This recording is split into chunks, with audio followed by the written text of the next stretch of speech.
Ok, chicos, muy bien. Estoy comentando a más personas, rapidito, para que puedan comenzar a comentar. Bien.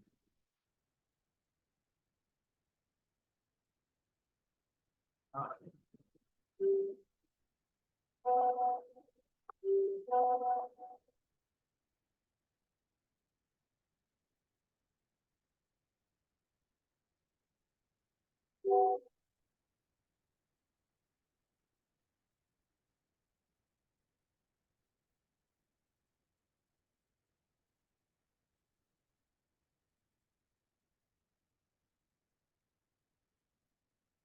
bien, chicos, vamos a comenzar. Hoy día nos toca ver un tema nuevo, un tema diferente. Hoy día nos toca ver referente a lo que es el virreinato de la educación. ¿Cómo era el virreinato de la educación? ¿Ya? Primero voy a compartirles esto de acá, de la separata. Esto ya lo deben tener. ¿Ya? Y luego vamos a ver un video para que quede ya todo claro. Bien, vamos a ver lo que refiere a un ratito, que cargue bien porque estoy en una pantalla. Bien, en el tema de la educación del virreinato, vamos a tomar en cuenta que hubo lo que eran las características más importantes. Primero, que era elitista, es decir, la educación fue un privilegio de clase en la cual solo tenían acceso los que pertenecían a las clases dominantes, quiere decir, españoles criollos ricos y caciques. La gran mayoría de la población estuvo excluida. ¿Sí? Solamente eran para la grande, los que tenían este,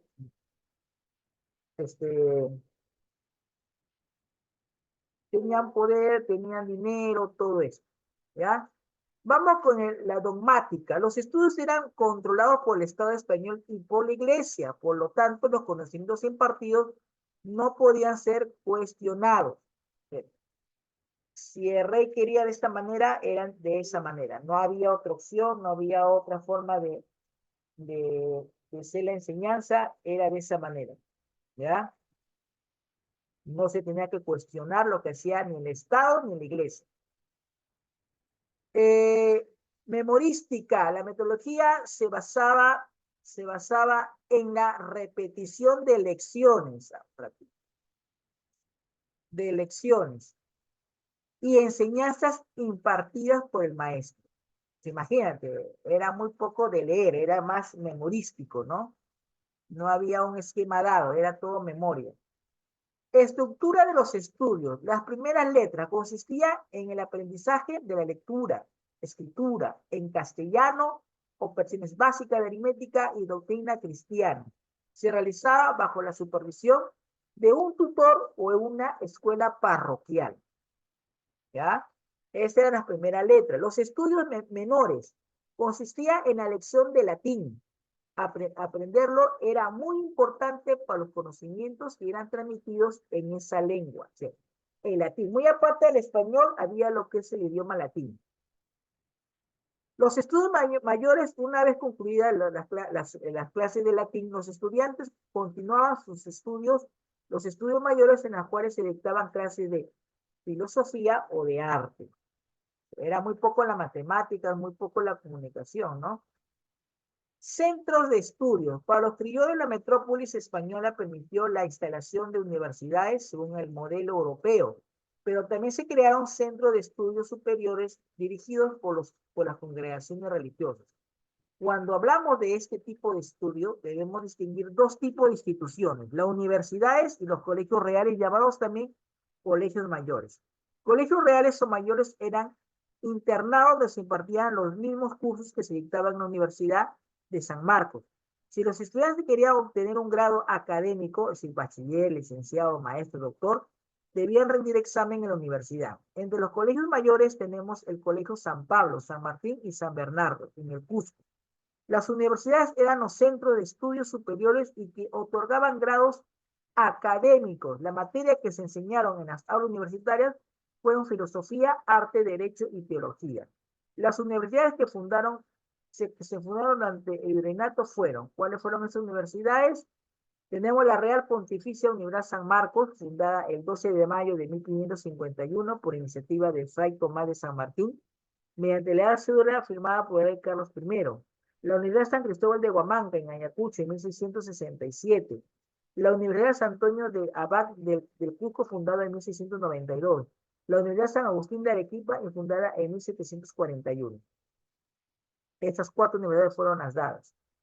Colegios de caciques o curacas. Los curacas gozaron de trato privilegiado por parte de las autoridades coloniales por ser considerados nobles.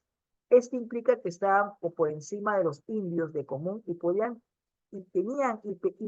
tener acceso a la educación. Las autoridades comprendieron que los curacas eran importantes para la administración colonial y por lo tanto era necesario occidentizarlos para que sirvieran como buenos intermediarios entre el aparato colonial y la población indígena. Para este fin se establecieron los colegios caciques en diferentes ciudades de virreinato. En este colegio los caciques aprendieron doctrinas cristianas, gramática, aritmética, para las cuentas como el tributo, el latín. También recibían clases de literatura y buenos modales de tipo europeo. El régimen colonial fue muy cuidadoso con la instrucción de los caciques para que su occidentalización no fuera tan completa, ya que se corría el riesgo que los incapacitaría en el regreso a sus provincias y cumplirían así un papel de intermediarios. El príncipe de Equilachi, virrey de Francisco de Borja, ordenó: se les pondrá en la mesa maíz tostado o cocido y algunas papas, así porque están acostumbrados para que éstas se acostumbren de comerlo, como para que no lo hayan perdido cuando vuelvan a sus tierras. Los colegios para caciques fueron, o sea, si bien es cierto, en esta parte de los colegios de los caciques, los curacas, eran enseñados a la forma europea occidental, pero para que no pierdan, obviamente, sus raíces, le daban esa forma de comer, ¿no? La papa, le daban lo que era el tostado, el maíz tostado y cocido, para que cuando ellos regresen nuevamente a sus pueblos no pierdan esa costumbre. Ahora, los colegios caciques fueron el Colegio Príncipe de Lima y San Francisco de Borja Cusco, a cargo de los jesuitas. La Universidad Mayor de San Marcos, el 12 de mayo de 1551, se creó la Real y Pontificia Universidad de los Reyes o de Lima y comenzó a funcionar en 1553 en el convento de Santo Domingo. San Marcos tuvo una gran importancia intelectual y política durante la colonia. Gozaba de rentas provenientes de inmuebles urbanos, haciendas y hasta tributo de los indios. Sus estudios eran de artes, derecho, filosofía y teología, incluyendo la materia de física y de matemáticas. Hubo también una cátedra de medicina que después se convertiría en escuela de San Fernando. Los seminarios se crearon de colegios seminarios donde se educaban a los futuros sacerdotes. Lo primero fue en el colegio seminario fundado por Santo Toribio de Nogrovejo en 1590. En el siglo XVIII, cambios en la educación. Con la llegada de un nuevo siglo, las nuevas ideas que alborotaron en el ambiente político y social en Europa llegó a las aulas. No estamos refiriéndonos a la Ilustración Europea. En esta etapa se produjo la explosión de los jesuitas, desapareciéndose los colegios mayores que estaban bajo su dirección, y para reemplazarlos se fundó el Real Convictorio de San Marcos, que adquirió importancia bajo el liderazgo de Toribio Rodríguez de Mendoza. La Unidad Mayor de San Marcos fue fundada en Lima por obra de los dominicos y es la institución de educación superior más antigua del continente americano y la primera universidad de América que fue oficial y solemnemente constituida con todas las formalidades reales y canónicas exigidas en la época. Bien, hay unas preguntas que contestar acá, ya, que lo tienen que contestar, ya, pero primero vamos a ver un video, ¿ya? Un video que les quiero compartir. Primero me voy a...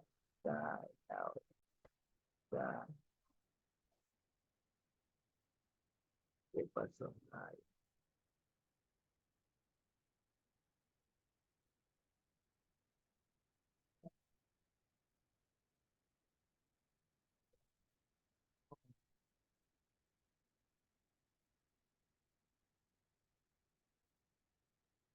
Ok, muy bien. Un ratito, chicos, que cargue bien esto.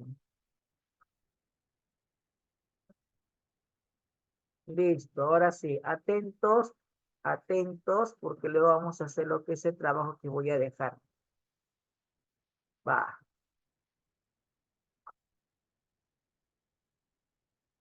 Siguiendo con nuestros programas sobre la historia de la educación en nuestro país, nos referiremos hoy a la educación en el periodo virreinal.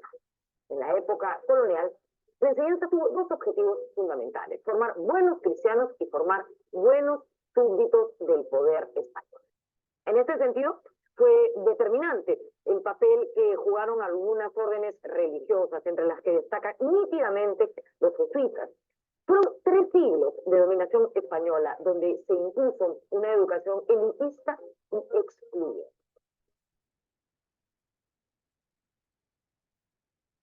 Muchos conquistadores se interesaron en educar a sus hijos varones y mestizos nacidos en tierras americanas.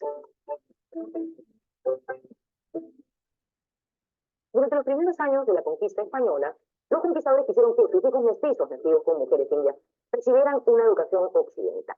Para ello, contrataron, entre otros, al canónigo Juan de Cuellar. Este señor, el canónigo Juan de Cuellar, fue profesor del Inca Garcilaso de la Vega, que estudió en el Cusco junto a otros niños mestizos. A las esporádicas clases de gramática y de religión asistían a veces algunos niños indios que eran muy hábiles en las materias, ¿no? Aprendiendo. Se dice que Juan de Cuellar, al ver a estos niños y sus habilidades, exclamaría algo así como: no se encuentro lamento que estos niños no puedan estar en la Universidad de Salamanca. Ese profe infantil tenía un alumno que solo participaba cuando estábamos en matemáticas. Contestó.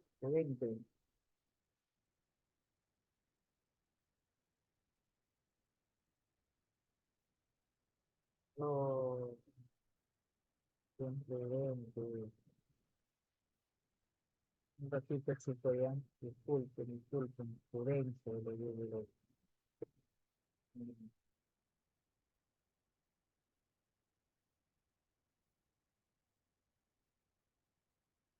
La educación colonial estuvo restringida a la élite, y uno de sus objetivos era formar funcionarios de administración colonial y sacerdotes.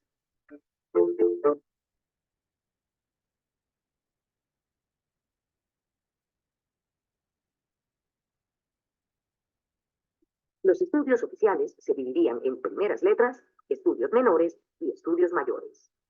En las primeras letras se enseñaban lectura y escritura en castellano y doctrina católica. Se dictaba en los conventos y locales mantenidos por los cabildos. Los niños de la aristocracia, por lo general, tenían un tutor particular. En principio existían los colegios de primeras letras, donde se aprendía pues lo elemental, a leer, escribir, los rudimentos de las matemáticas, el catecismo, algo de música, oraciones fundamentales. Y esto entre los 4 y los 7 años.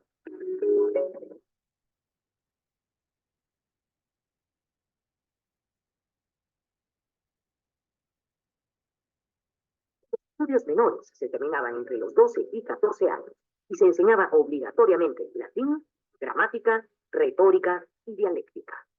Se usaba el libro Gramática de Antonio Nebrija. Se leían además clásicos como Virgilio y Cicerón.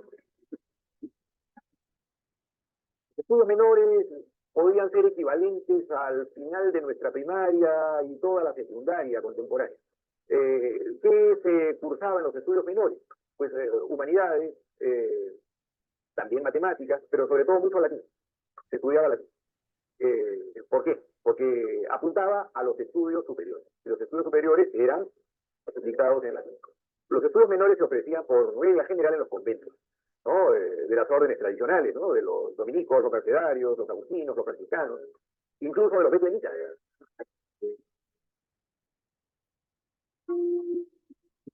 Profesores de los colegios, de las escuelas de las actividades de los colegios mayores y menores, eran en su totalidad casi religiosos, religiosos de las congregaciones religiosas, no tanto de la iglesia arzobispal, no de las congregaciones, de las órdenes religiosas, que estaban encargadas de la educación de los fieles. Y esa era una de las tareas muy importantes de la autorizada por la corona, cómo educar a los niños y a los adolescentes en la palabra de Dios y en el respeto a la monarquía.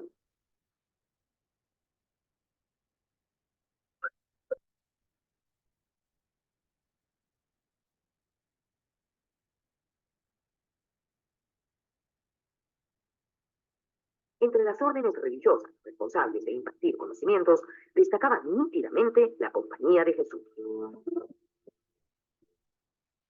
Dentro de las congregaciones religiosas, la que tuvo más importancia fue la Compañía de Jesús. La Compañía de Jesús, inspirada por lo que hacían en Europa y por lo que hacían en Italia en particular. En Italia tenían el Colegio Romano, y en las puertas del Colegio Romano tenían una escritura que decía: se enseña latín, gramática y humanidades, gratis. Y eso era, digamos, una expresión principista de la educación jesuita. La educación jesuita estaba financiada por benefactores, por criollos o mestizos o españoles que financiaban la educación. La educación con los jesuitas en Perú recibe un vuelco completo, puesto que estos son hombres, ya no son hombres solamente sacerdotes, son hombres universitarios, graduados en Alcalá o en Salamanca, en diversas universidades europeas de élite, que vienen con una formación diferente. En un contexto de reforma católica, sabe que los jesuitas eran muy aficionados al teatro y a enseñar a través del teatro. ¿Sí? Entonces, todo el día del educando estaba dividido rígidamente. No tenían tiempo para ni siquiera interactuar con personas del exterior, es más, estaba prohibido interactuar con personas del exterior. Entonces, los jesuitas asumían la educación del niño de los 12, 13 años y se encargaban de él por completo, hasta de con quienes mantenía contacto. ¿Sabías que podías ganar dinero respondiendo encuestas online? Te presentamos queopinas.com.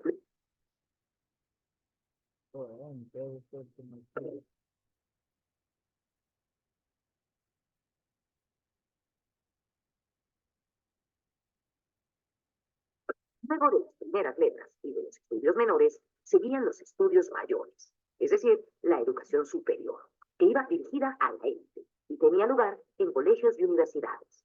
En los estudios mayores se utilizaba también el sistema escolástico, que privilegiaba el derecho y la teología. Las clases se dictaban en latín, con el sistema escolástico, el sistema de las escuelas, el sistema medieval. Es decir, el profesor literalmente dictaba su clase. Y la clase no era como una contemporánea en la que el profesor pues piensa en voz alta, discute con los alumnos, contrasta ideas. No, el profesor leía. Por eso el profesor también se le llamaba lector. O sea, y literalmente dictaba su clase en latín. Duraba una sola hora, ¿no? Y los últimos 15 minutos de ese periodo de clases estaban destinados a la formulación de preguntas de los alumnos, que también eran en latín, y el profesor respondía igualmente en la misma lengua. Ese método parecía muy distante, pero había una importante razón para que fuese así. Porque existía el miedo a la herejía, existía el miedo al libre pensamiento. Entonces el profesor debía escribir la clase por adelantado y llevarla a un censor de la universidad para que la leyera, ¿no? Para que no se deslizasen por ahí algunas ideas erróneas en materia de fe. En los estudios mayores se dictaban por 3 años las llamadas artes, que era como se conocían a los estudios de filosofía aristotélica. Se otorgaba el grado de bachiller en letras, y más adelante los de licenciado y doctor en teología, leyes y cánones. Estudiaba leyes, estudiaba cánones, de tal forma que cuando terminaba los estudios, optaba el título de licenciado en leyes o licenciado en cánones, o licenciado en ambos derechos, el derecho civil, que es el derecho romano, y el derecho canónico, que es el derecho eclesiástico. Y posteriormente podía ir a la Universidad de San Marcos a pedir el doctorado en leyes, o el doctorado en cánones, o el doctorado en ambos derechos, que se llaman en latín doctor ibutroque iure.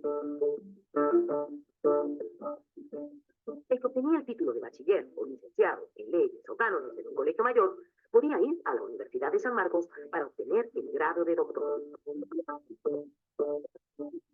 La condición de abogado se obtenía ante la Real Audiencia de Lima, que era el Tribunal Máximo de Justicia, que tomaba un examen de suficiencia para la litigación. Entonces se podía hacer bachiller en cánones y abogado ante la Real Audiencia de Lima, o bachiller en leyes y abogado por la Real Audiencia de Lima.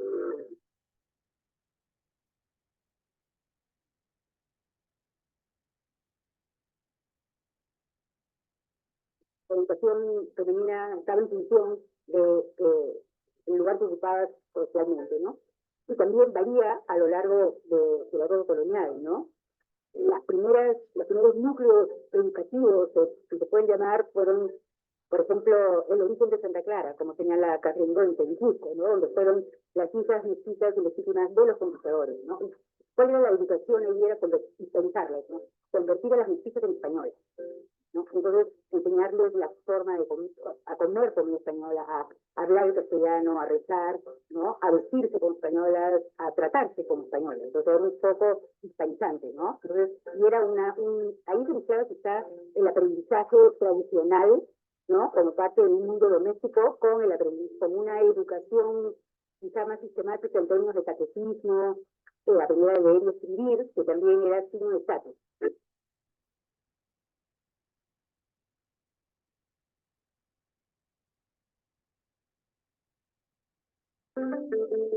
Las mujeres estaban al margen del sistema educativo formal.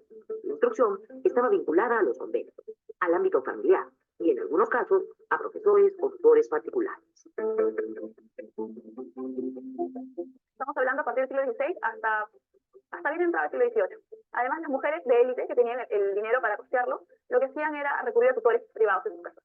Pero no asistían a un colegio, porque el colegio solamente era para hombres que tuviesen los medios, y además había unidades separadas, hombres y mujeres muy fuertes. En los conventos se reproducían las jerarquías sociales, distinguiendo a las mujeres por su origen étnico y económico. Digamos, no es que las esclavas, las donadas, las monjas de velo blanco, las monjas de velo negro, que eran las más, las superiores, las de más poder, ¿no? Las de más autonomía, las más prestigio, no era que necesitaban juntos a comer, a alimentarse, ¿no? Sino que cada uno se preservaba su celda y su espacio jerárquico, ¿no? Hay una presión, como dicen algunos estudiantes, sobre los conventos y los monasterios, una presión femenina para ingresar en determinados siglos, sobre todo en el XVII, pero no necesariamente entran para aprender, ¿no? Sino, como están adentro para proteger su estatus, que están en peligro cuando lo quedan afuera, allí se escriben leyes y tienen acceso, digamos, a la ciudad letrada, ¿no? La cultura letrada.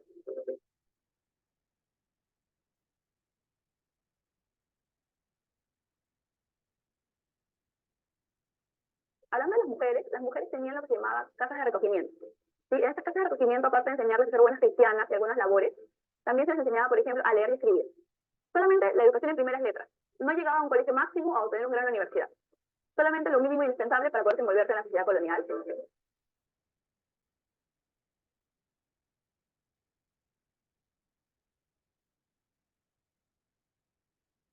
En el siglo XVII existió en Lima un colegio para niñas expósitas.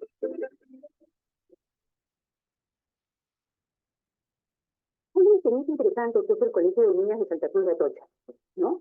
El Colegio de Niñas de Santa Cruz de Atocha funciona en Lima a inicios del siglo XVII, me parece, y empieza a reunir a mujeres a expósitas, es decir, a niñas y jóvenes cuyos padres no se tenían noticias, entonces parecían como huérfanos, ¿no? Pero también podrían ser, por ejemplo, ilegítimas, que habían crecido, que habían sido abandonadas, ¿no? Expósitas es una noción como de que no tiene padres conocidos, pero la niña expósita tenía cierto estatus, ¿no? Porque había sido aceptada en alguna casa de relativa importancia, o en algún convento, o en las otras de una iglesia, etcétera, para, digamos, tapar, digamos, sí, soslayar una mancha, ¿no? Que pudiera disminuir su estatus.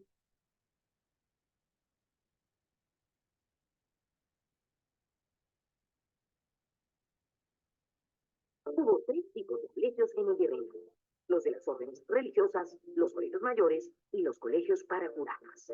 Los primeros formaban sacerdotes. En ellos se estudiaba latín, artes y teología. Uno de esos centros de enseñanza era el Colegio San Pablo de los Jesuitas. Los colegios mayores eran internados para los estudiantes de San Marcos. Allí repasaban con un tutor las lecciones de la universidad. Los principales colegios mayores eran el de San Felipe, San Marcos, San Martín y el Seminario de Santo Toribio. En el caso limeño, no se estudiaba necesariamente en la Universidad de San Marcos, sino en colegios mayores, que venían a ser una suerte de pequeñas universidades.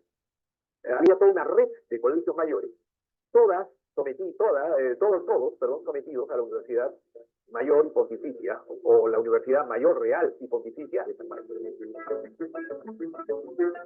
Se llaman colegios mayores porque brindan conocimientos de las altas humanidades, como el derecho, la teología, la filosofía y, por ejemplo, también la gramática.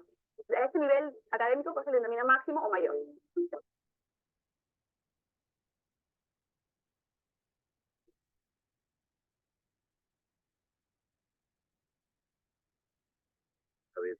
Es cool de una inofensiva mancha en la pared.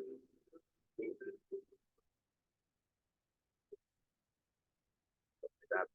salitre llegaron para ocultarse de la casa.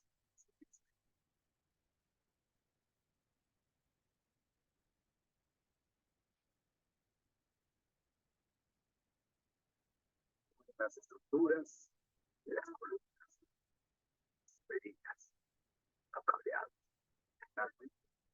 Así. No, señor. Aquí mi trabajo se respeta. Por eso construyo con Andino Ultra. Para cuidar tu reputación, construye con cemento Andino Ultra, antisalitre y antihumedad.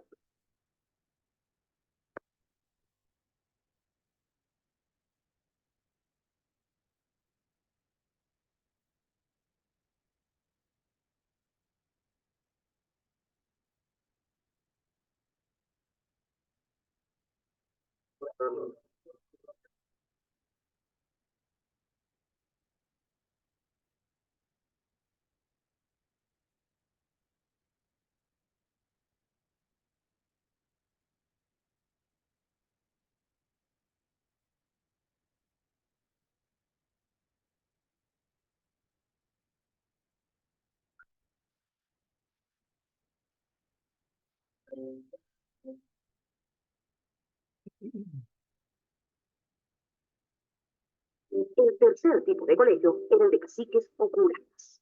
Los españoles establecieron colegios de caciques en varias ciudades de América del Sur, siendo los más importantes el Colegio del Príncipe de Lima y el de San Francisco de Borja en el Cusco, ambos dirigidos por jesuitas. Los colegios de caciques generalmente se encargaban de enseñar a los hijos de caciques, como bien dice el nombre, pero los preparaban más que nada para una labor administrativa para la colonia, en beneficio de la colonia, los reyes, ¿verdad? Entonces, no necesariamente se les enseñaba latín lo más rústico, tal vez, o lo más básico, pero no había un interés de que tuvieran ellos la misma instrucción como, por ejemplo, los hijos legítimos españoles que iban a la universidad y cursaban clases en La nobleza indígena también fue educada a la manera occidental para que sirviera de intermediaria entre el aparato colonial y la población indígena. El objetivo de esto era que curacas y caciques desempeñaran acertadamente labores como cobro de impuestos, por ejemplo. Para ello, les enseñaron, entre otras cosas, oratoria, aritmética, literatura, latín y costumbres y buenos modales europeos. Esta formación nunca fue discriminatoria, y eso explicaría la medida de las autoridades virreinales de colocar en la mesa de los niños caciques maíz tostado y papas, para que no perdiesen la costumbre de comerlo cuando volviesen a sus pueblos. Se educaban los hijos de los caciques de la élite indígena que venía de las diversas provincias de cada uno de los corregimientos, y que eran educados para regresar a sus cacicazgos y, digamos, dirigir correctamente desde una perspectiva diferente del virreinato a sus propias poblaciones. Hay casos importantes, como el caso mismo de Tupac Amaru, que probablemente estuvo en el Colegio San Borja. Y hay muchos otros casos en el Colegio del Príncipe de Lima, que fueron hijos de caciques del arzobispado de Lima, educados en Lima para gobernar a sus poblaciones, pero que resultaron también jugando roles políticos importantes contra la explotación.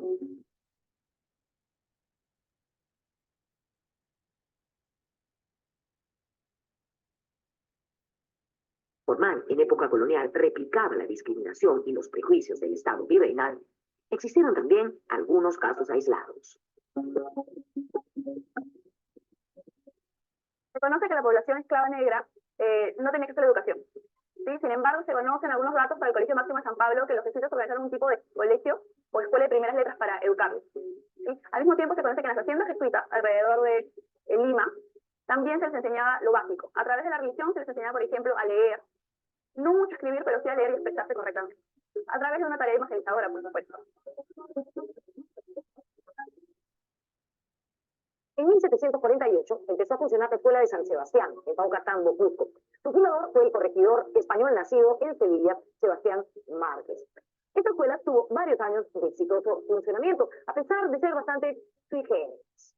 ¿Por qué digo sui generis? Porque es una escuela que aceptaba niños y niñas, Y esta apertura se debía a la formación ilustrada del corregidor, de su fundador. Además, no discriminaba entre españoles, indios, mestizos y criollos. Es decir, todos podían acceder a la escuela.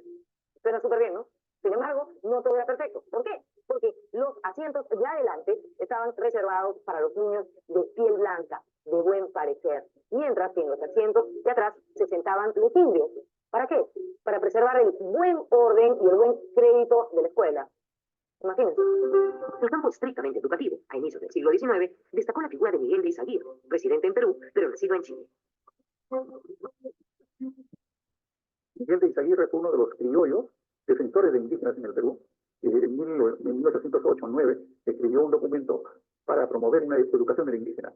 Y es uno de los creadores, impulsores, promotores de la Escuela de Primeras Letras. La Escuela de Primeras Letras era donde uno iba a aprender a leer, a escribir, a multiplicar y a sumar. Y esas escuelas de primeras letras se comienzan a fundar en todos los pueblos pequeños, paralelamente a las parroquias, pero lejos de las parroquias.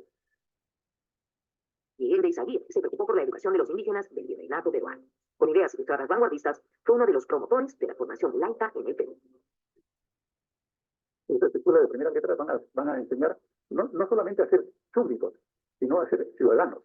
De alguna manera estas escuelas, estas escuelitas, van a realizar el ideal que más tarde traerá Simón Rodríguez, el maestro de Bolívar, de tener como libro en la escuela, no la Biblia, no el catecismo, sino la naturaleza del entorno. Era una abstracción. La naturaleza era descubrir su entorno y que la escuela le permita a las personas descubrir su país, descubrir su región.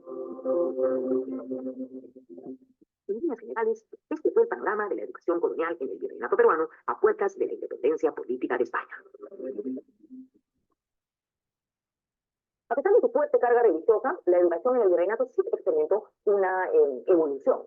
Basta decir que la transmisión de conocimientos entre las élites ilustradas provocó una conciencia emancipadora que se vio reflejada claramente en el proceso. Ok, chicos, muy bien. Hemos visto un poco referente a lo que es la historia, cómo fue, cómo se formó, todo ello, ¿no? Ahora les toca a ustedes trabajar, ¿ya? A trabajar. A ver, un ratito, no me corten, no me corten.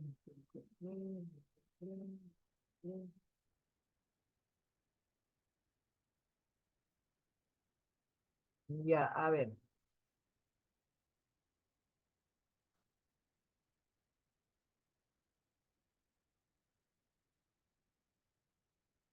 Bien.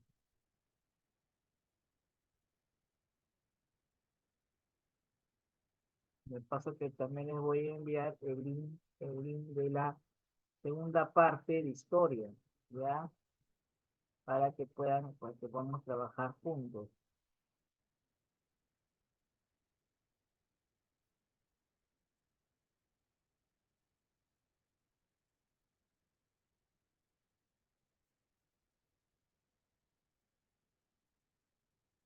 Ahí lo estoy enviando para que lo puedan ahí, ¿ya?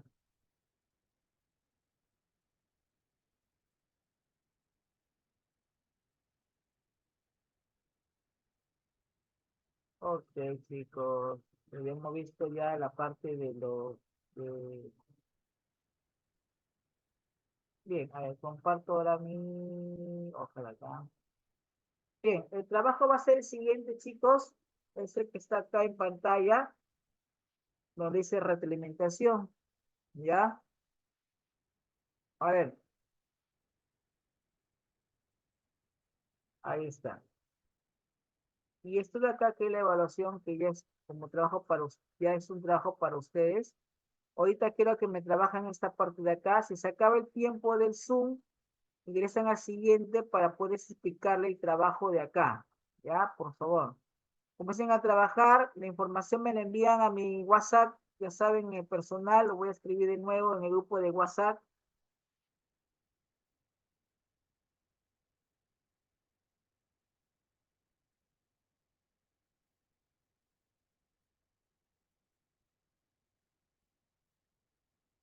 Ahí estoy dejando mi número de WhatsApp en el chat. Ya, chicos, comiencen a trabajar. Va.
Si se acaba el Zoom, ingresan al siguiente, por favor, para explicarle el trabajo que voy a dejar.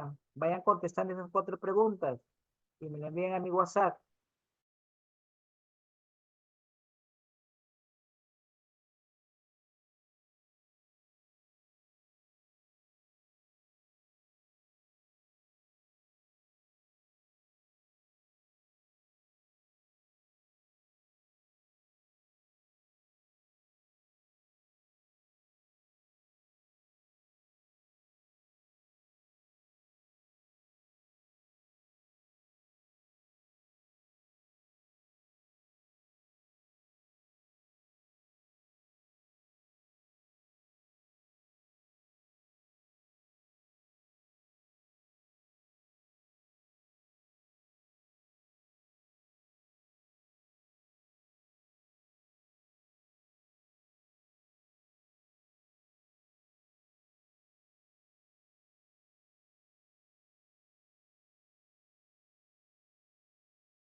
Ya, sigamos avanzando esas 4 preguntas.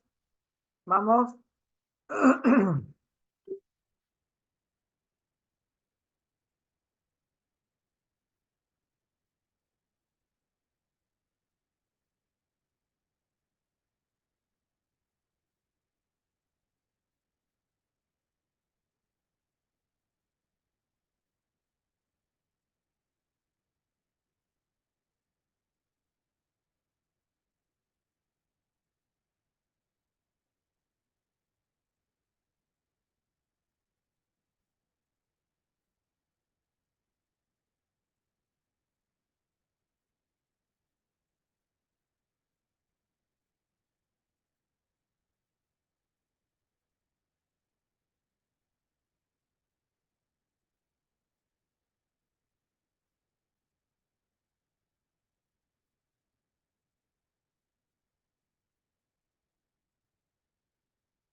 Bien, chicos. A ver, el trabajo de ustedes en historia es esta parte de acá de la evaluación y esto de acá de la actividad. ¿Ya? Es el trabajo de ustedes. El examen en sí, lo que va a venir en el examen el día domingo de la próxima semana, es solamente este tema. Yo les voy a enviar también el video, ya, para que ustedes lo puedan ver, ya, porque de ahí viene el examen. El examen solamente son los 4 últimos temas, tanto de geometría, de geografía, de RM, de historia y de comunicación que ahorita vamos a hacer. Nada más eso es lo que va a hacer. Si su trabajo de ustedes es desarrollarme la tarea de acá, de la evaluación, más lo que está en la parte de abajo, que es el tema de aplicación. Repito, las tareas hasta el día 6 de abril. Ese día también estoy evaluando. ¿Ya, chicos? Nos encontramos en 5 minutos para comunicación, ¿ya? Y comenzar a trabajar ahí en ese tema, que hoy día también está corto, está breve, no está tan complicado. ¿Ya, chicos? Igualmente le voy a enviar ahorita el link el link de comunicación, también con la separata para que ustedes lo tengan ya lo tengan ahí en la mano, ¿ya? Recuerden que todas las separatas que los envío un día antes es para que ustedes lo puedan tener y lo puedan imprimir. Así de esa manera ustedes lo puedan estudiar y repasar luego. Ya, por favor.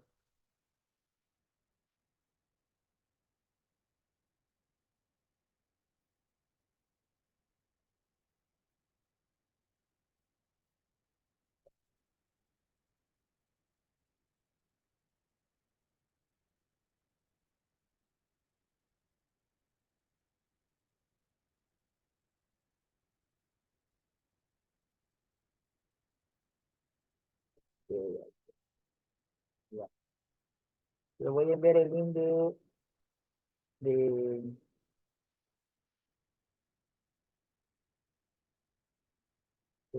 Profe, ¿para el link acá en este programa no mismo o entramos en el otro? No, ahorita le voy a enviar a ustedes otro. Un ratito, por favor. Ah, ok, gracias.